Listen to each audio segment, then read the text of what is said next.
de conciencia.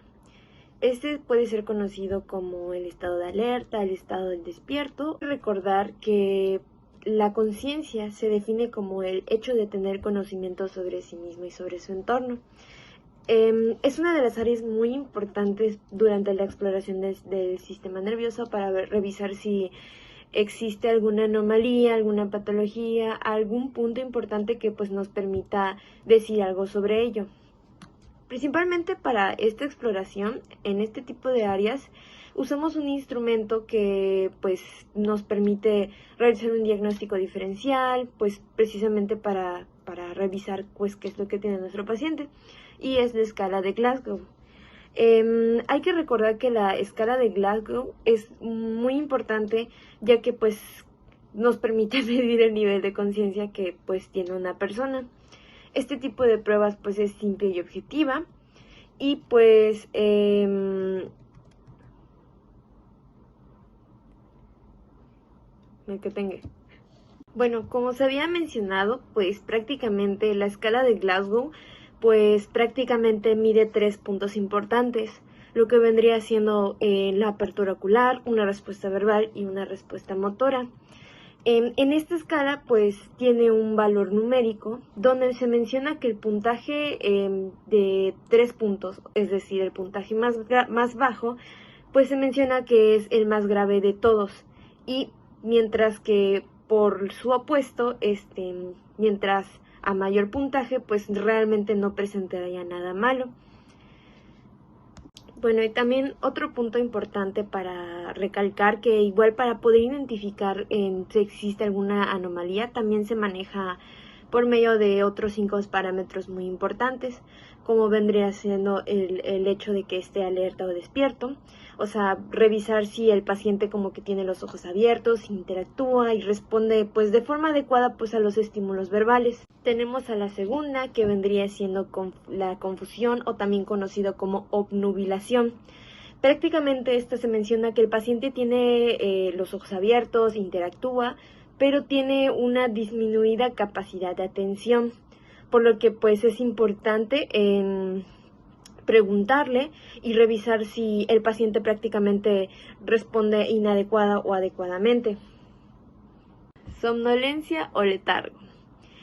Prácticamente aquí se refiere a cuando el paciente pues tiende a quedarse pues como que de cierta forma dormido, y por lo tanto pues no está estimulado de alguna manera.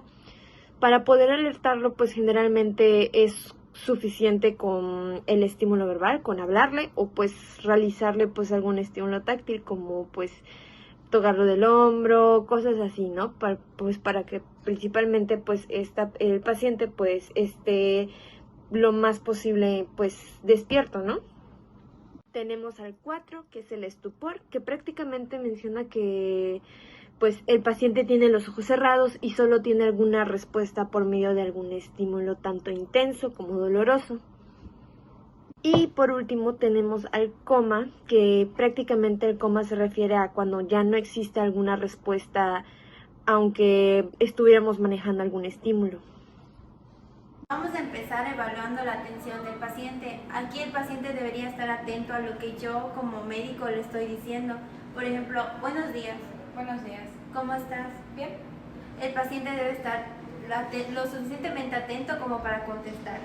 Luego vamos a evaluar la orientación. Aquí yo al paciente le debo preguntar tiempo, espacio. Vamos a evaluar la orientación del paciente. Aquí yo al paciente le voy a preguntar fecha, tiempo, lugar. ¿Qué fecha estamos? 17. Día. Viernes. ¿En qué lugar estás? En la escuela. Ok. Luego vamos a evaluar el lenguaje. Aquí el paciente debe tener todas sus facultades para poder hablar, pero no solo eso se va a evaluar. Por ejemplo, yo evaluaré si no tiene una fascia motora. Aquí es de que yo le voy a hablar al paciente y el paciente debería hacer lo que yo le diga, pero cuando yo le pregunte qué es lo que hizo, no podría contestarme. Por ejemplo, Andrea, levanta tus manos. Tócate la nariz. Tócate los hombros. Y en un caso de que el paciente tenga una fasiomotora, cuando yo le pregunte al paciente qué fue lo que hizo, no podrá contestarme. En este caso, la paciente sí lo puede hacer porque está en todas sus facultades. También para evaluar si no tiene una fascia sensitiva, aquí el paciente no podrá hacer lo que yo le diga. Por ejemplo, si yo le digo mueve tus manos, el paciente no podrá. Sin embargo, sí podrá contestarme, sí podrá decirme usted me pidió que moviera las manos. Y en caso de tener una fascia mixta, el paciente no podrá hacer ninguna de las dos. Bueno, ahora vamos a evaluar la memoria.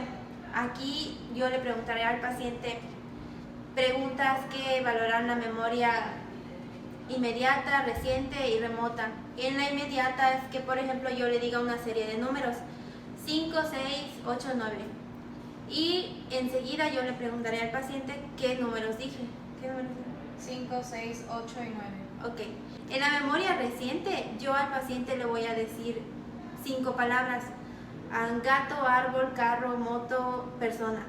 Y luego de 5 minutos o 10 minutos le tendré que preguntar, o incluso hasta dentro de 24 horas, y el paciente debería recordar esas palabras. En la fase remota, aquí al paciente le voy a preguntar cosas que han pasado bastante tiempo pero que debería recordar. Por ejemplo, ¿cuándo naciste? ¿Cuál es tu fecha de nacimiento? 12 de agosto del 2002. ¿Cuántos trabajos has tenido? 1. ¿Cuál fue? Vendedora. ¿Cuál es la fecha de nacimiento de tu mamá? 19 de enero de 1975. ¿Dónde estudiaste tu primaria? La Vicente Guerrero. Ok, el paciente debería poder responder todas las preguntas que le hagamos. Luego vamos a evaluar la praxia. Aquí la praxia es el poder reaccionar inmediatamente a indicaciones que se le da. Por ejemplo, vamos a hacer actos intransitivos. Aquí al paciente le voy a pedir que, por ejemplo, saca la lengua, métela, cierra los ojos, y el paciente debería poder hacerlo. Otro ejemplo, haz la señal de la cruz, el saludo militar, y el paciente debería estar en todas sus condiciones para poder hacerlo. Luego vamos a evaluar los actos transitivos. Aquí es, por ejemplo, aquí. Ok, le vamos a pedir al paciente que beba un vaso de agua. Ok. O que vea su reloj. Toca tu reloj. Ok, aquí el paciente lo que hace es tocar y sentir, percibir lo que está haciendo. Luego están los actos imitativos. Acá el paciente debería imitar lo que el doctor hace. Por ejemplo, si yo alzo la mano, el paciente lo debería hacer. Si yo me toco el hombro, el paciente debería hacerlo. Si yo me toco la cabeza, el paciente debería hacerlo. En esto que hicimos fue valorar la praxia. Luego vamos a valorar la guianza. Aquí la guianza es el conocimiento obtenido del paciente por la elaboración de experiencias que ha tenido. Por ejemplo, debería aprender, cierra los ojos, debería aprender a reconocer objetos. ¿Qué es lo que estás tocando? Una manzana.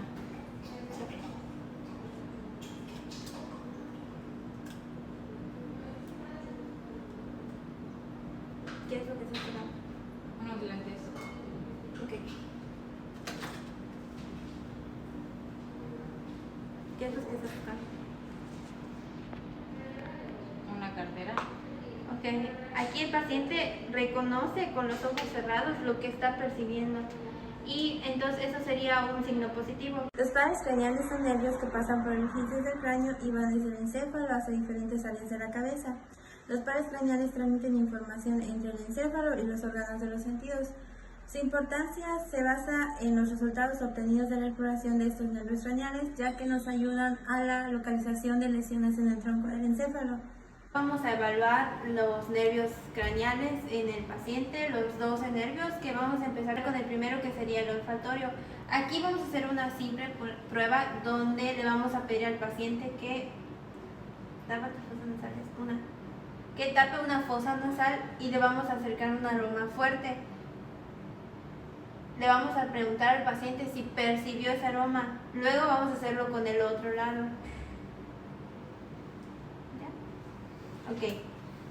En Hay casos en los que esta prueba es un poco dificultosa en caso de que el paciente presente algún resfriado común o algo así y tenga obstruido las fosas nasales. Luego vamos a evaluar los pares craneales o oculomotores. Estos son 3 pares craneales que son el 3, el 4 y el 6. Estos se evalúan juntos porque van relacionados y se evalúan también con una simple prueba. Yo me pondré de frente al paciente y le pediré al paciente que siga mi dedo con sus ojos.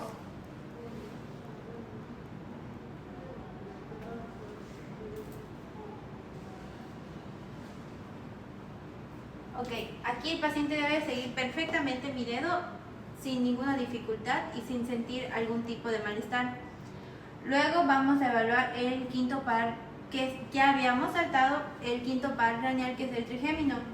Este es el... Primero vamos a empezar preguntando si el paciente no es bruxista, o sea, que rechine o apriete los dientes mientras duerme. Aquí vamos a evaluar la parte facial y le vamos a pedir al paciente que abra. Y vamos a intentar cerrar la boca y el paciente debe tener la suficientemente fuerza en esta parte como para no dejar que yo cierre la boca. Luego vamos a hacer lo contrario. El paciente debería tener fuerza para impedir que yo le abra la boca.